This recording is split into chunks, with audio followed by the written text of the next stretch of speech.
পাঁচটি লক্ষণ দেখলে বুঝবেন যে আপনার রক্তের সাথে জিন মিশে আছে। প্রিয় ভাইয়েরা আমার, প্রিয় বোনেরা আমার, আপনার মধ্যে যদি এই পাঁচটি লক্ষণ দেখা যায় তাহলে আপনি বুঝে নেবেন যে আপনার রক্তের সাথে জিন মিশে আছে।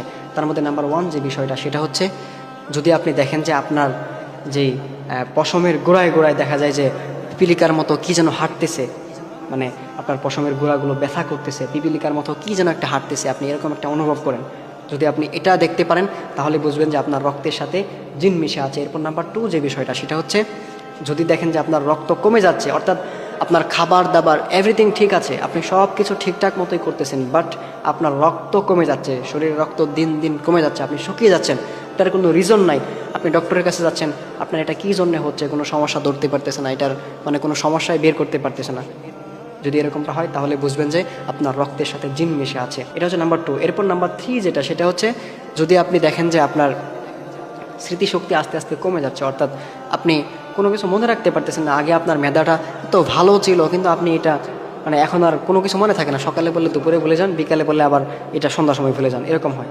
স্মৃতিশক্তি কমে যায়, তাহলে বুঝবেন যে আপনার রক্তের সাথে জিন মিশে আছে। এরপর নাম্বার ফোর যেটা সেটা হচ্ছে যে আপনার মধ্যে সবসময় একটা অস্থির অস্থির ফিল হয়, যে আপনি মানে কোনো কিছু ভালো লাগে না, মাথা ঘোরায়, অস্থির অস্থির ফিল হয়, ভালোই লাগে না কোনো কিছু, মানে কি করব না করব, মানে হোশ থাকে না, মানে কোনো কিছু ভালো লাগে না, এরকম একটা অস্থিরতা যদি ফিল করে তাহলে বুঝবেন যে আপনার রক্তের সাথে জিন মিশে আছে। আপনি অস্থির অস্থির ফিল করছেন, আপনার মাথা ঘোরাচ্ছে, ডক্টরের কাছে যাচ্ছেন, বাট কোনো সমস্যা বের হচ্ছে না, এই যে সমস্যাগুলো, তাহলে বুঝবেন যে আপনার রক্তের সাথে জিন মিশে আছে। এরপর নাম্বার ফাইভ যেটা সেটা হচ্ছে, আপনি যদি দেখেন যে আপনি হঠাৎ রেগে যাচ্ছেন, যে এটা আপনার মধ্যে আগে ছিল না, আপনি আগে এরকমটা করতেন না, বাট এখন রিসেন্টলি দেখা যায় কিছুদিন ধরে আপনি হুট করে রেগে যাচ্ছেন, কিছু হলেই অল্পতেই আপনি রেগে যাচ্ছেন, দেখা যায় স্ত্রীকে একটা কাজ করতে বলছেন, একটু 19-20 হয়েছে, দেখা যায় যে আপনি একদম বিশাল রেগে গিয়ে একদম অবস্থা খারাপ, এরকমটা হয়ে যায়, তাহলে বুঝবেন যে আপনার রক্তের সাথে জিন মিশে আছে।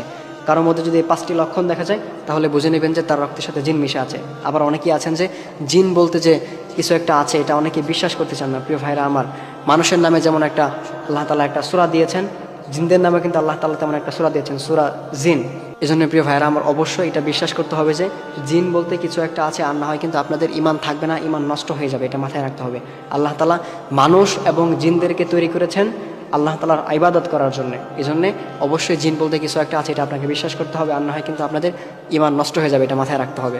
এখন বিষয় হচ্ছে, কারোর মধ্যে যদি এই পাঁচটি লক্ষণ দেখা যায় তাহলে তো বুঝতে পারবেন যে তাকে জিনে ধরেছে। এখন এটা থেকে আপনি কি করে মুক্তি পাবেন প্রিয় ভাইরা আমার? তখন আপনাকে কিছু আমল করতে হবে। আপনি যদি এই আমলগুলো কন্টিনিউ করতে পারেন কিছুদিন, তাহলে আপনি যাকে জিনে ধরেছে আপনি এটা থেকে মুক্তি পেয়ে যাবেন। নাম্বার ওয়ান যে আমলটা সেটা হচ্ছে, আপনাকে 5 ওয়াক্ত নামাজ আদায় করতে হবে, অর্থাৎ আপনাকে সবসময় উজু অবস্থায় থাকতে হবে, সবসময় আপনাকে উজু অবস্থায় থাকতে হবে।